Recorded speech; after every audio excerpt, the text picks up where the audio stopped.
In this video, I'm going to show you how to use LuxAlgo SMC indicator. So the first thing you have to do, you want to go to LuxAlgo's official website, and of course you want to create your account, and then you want to go into library. So click on the library button top right over here, and then search for indicators and type in SMC, and then press enter, and it's going to find the smart money concept or SMC indicator. Now once you've done that, just simply click on it.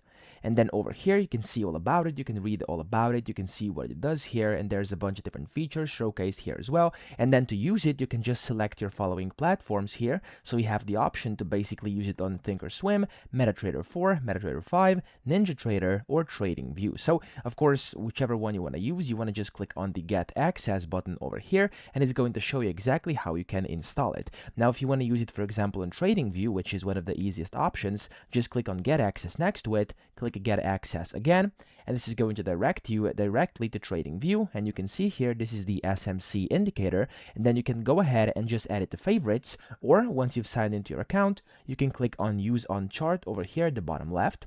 And when you do that, it's basically going to pop it up on your chart over here inside TradingView. So as you can see, it's now over here, LuxAlgo Smart Money Concepts, and you can see it here. I have it on the chart, and I can go ahead and I can do my analysis with this indicator over here directly in TradingView.